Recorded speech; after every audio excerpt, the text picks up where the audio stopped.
Robotic surgery, क्या robotic surgery इंसान नहीं करता, कोई डॉक्टर नहीं करता? क्या ये कोई रोबोटिक मशीन है जिसके द्वारा ये सर्जरी होती है? नमस्कार, मेरा नाम डॉक्टर धनंजय पांडे है। मैं एक सीनियर कंसल्टेंट हूँ max super speciality hospital Vaishali में, और आज हम बात करेंगे रोबोटिक सर्जरी क्या होता है और इसके क्या विभिन्न फायदे होते हैं। सो बेसिकली रोबोटिक सर्जरी होता क्या है, इसके बारे में पहले हम जानते हैं।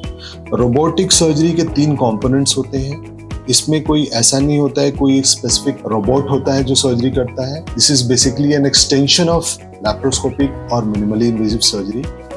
जैसे कि मिनिमली इन्वेजिव सर्जरी में मरीज के पेट के ऊपर या ऑर्गन जहाँ पे भी ऑपरेशन करना है उस पर छोटे छोटे पंक्चर्स करते हैं और उसके थ्रू इंस्ट्रूमेंट्स डालते हैं। उसी तरह रोबोटिक सर्जरी में भी इंस्ट्रूमेंट्स तक तो डाले जाते हैं, बट उसके बाद उसको एक रोबोटिक प्लेटफॉर्म से अटैच कर देते हैं जो कि मच स्टेबल होता है और उसके वजह से सर्जरी बहुत बेहतर और सेफर हो। सो बेसिकली इसके 3 कंपोनेंट्स होते हैं। एक होता है बेड साइड कार्ट और patient cart. That is basically the platform या रोबोटिक प्लेटफॉर्म जिससे हमारे रोबोटिक इंस्ट्रूमेंट्स अटैच होते हैं। जब भी हम सर्जरी करते हैं तो सबसे पहले हम अगर रोबोटिक सर्जरी भी कर रहे हैं तो सबसे पहले इंस्ट्रूमेंट्स के लिए पोर्ट्स डाले जाते हैं पेट में, और उसके बाद उसको हम अटैच करते हैं पेशेंट कार्ट से, जो स्टेबल प्लेटफॉर्म होता है उससे अटैच करते हैं।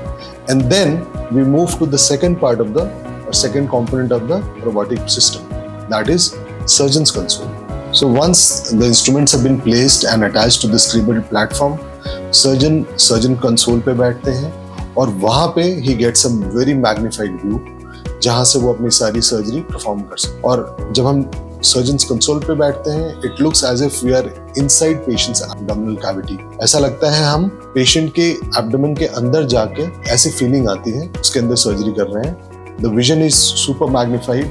जैसे अगर हम कुछ फाइनल सर्जरीज के लिए लूप्स कुछ लोग यूज करते हैं जो पावर के स्पेक्स आप समझ सकते हैं, वैसे ही हमें 10 to 20 times more magnified view दिखता है। The vision is 3D, 3 dimensional and it's much clearer, और उसके थ्रू सारी प्रोसीजर। इसके अलावा एक और कंपोनेंट होती है, उसे कहते हैं विजन कार्ड। उसमें एक विजन सिस्टम होता है जिससे कि बेड साइड असिस्टेंट या सर्जन प्रोसीजर जो हो रहा है वो भी सारा कुछ मॉनिटर कर सकता है, और उसके अलावा और जितने भी एनर्जी सोर्सेज या बाकी चीजें होती हैं उसकी अटैचमेंट्स उधर है। सो बेसिकली ये 3 कंपोनेंट्स होते हैं रोबोटिक सिस्टम के। अब हम बात करेंगे इसके फायदों के बारे में। देखिए, फायदे तो इसके अनेक हैं। मैं कुछ पॉइंटर्स के बारे में बात करूंगा। जैसे कि सबसे पहले ये हमें 3 डायमेंशनल हाई डेफिनेशन विजन देता है और हाईली मैग्निफाइड विजन होता है 10 to 20 times as compare to normal light. So basically जब भी हम सर्जन्स कंसोल पे बैठ के देखते हैं, इट सीम्स एज इफ हम जितनी नेकेड आइज से देख सकते हैं उससे बहुत बेटर विजन होता है। दैट मीन्स हमें डिसेक्शन जो करना है, जो भी टिश्यू, जो भी सर्जरीज करनी है, उसका प्रिसीजन बढ़ जाता है। इसके अलावा जो रोबोटिक इंस्ट्रूमेंट्स होते हैं जिनकी अटैचमेंट होती है platform, that is much much much stabler. So what happens, अगर हम लैप्रोस्कोपिक सर्जरी कर रहे हैं तो it's like you can understand from the simple fact that अभी जैसे वीडियो शूट आप देख रहे हो तो it must be much stable, it's absolutely stable, right. So इसको हम रोबोटिक समझ सकते हैं। अगर यही कोई अपने हाथ में लेके कैमरा और वीडियो बना रहा होता या शूट कर रहा होता तो probably that would have been lab. So it's all about stability, और स्टेबल प्लेटफॉर्म होने की वजह से विजन बेहतर होता है, जिसकी वजह से भी सर्जरी बेहतर होती है। इसके अलावा पेन भी बहुत कम होता है। उसके बहुत सारे कारण होते हैं। One of the reasons is there is something called remote center onto the robotic cannulas. If suppose this is the port, ये पोर्ट है जो पेशेंट के एब्डोमेन के अंदर डाला गया है जिसके थ्रू हम इंस्ट्रूमेंट्स डाल रहे हैं। There is something called remote center.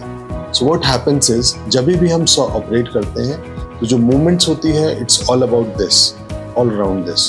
So there is minimum pressure onto the abdominal wall, जिसकी वजह से पेन पेशेंट को काफी कम होता है। इसके अलावा since the vision is much better and the dissection is much preciser, and जो भी आसपास के टिश्यूज होती हैं उनको भी ट्रॉमा बहुत कम होता है, इसकी वजह से भी पेन काफी कम। Then there is this instruments के जो टिप्स होते हैं उनकी movements, very important point. So basically what happens, if suppose this is my wrist or this is my finger, I can move it till a limited extent, similarly like finger. But if you talk of robotic instruments, they have almost 360 degrees of movement at their tip. So देखा जाए human hand से उससे ज्यादा movements होती है, जबकि laparoscopic instruments के movement बहुत लिमिटेड होती है। इसके अलावा इन सब चीज़ों की वजह से क्या होता है कि पेशेंट की रिकवरी बहुत फास्ट होती है, पेशेंट का पेन कम होता है, सो दैट्स वाई पेशेंट जल्दी मूव करता है, जल्दी एम्बुलेट करता है, हाथों की मूवमेंट जल्दी आती है। इन सब की वजह से पेशेंट जल्दी घर जाता है और रिकवरी बहुत स्मूथ और फास्टर होती है। कुछ एग्जांपल्स देना चाहूँगा मैं आपको, ये रोबोटिक सर्जरी कहाँ ज़्यादा बेनिफिशियल होती है। जैसे अगर हम नैरो कन्फाइंस ऑफ मतलब पेल्विक सर्जरी कर रहे हैं या फिर अपर जीआई सर्जरी जैसे स्टमक हो गया, इसोफेगस हो गया। अपार्ट फ्रॉम दैट अगर हम obese patients like morbid obesity जो बैरिएट्रिक सर्जरीज करते हैं, इनमें भी टॉकिंग वगैरह या विसरल फैट बहुत ज़्यादा होता है। It's very useful. जहाँ सूचरिंग ज़्यादा करना होता है, since it is very precise, it is very helpful. जहाँ जोड़ लगाना है या अब्डोमिनल वॉल रिकंस्ट्रक्शन करना है, इन सभी जगहों पे ये बहुत बेनिफिशियल होती है और ये सारे इसके बेनिफिट्स हैं। Thank you.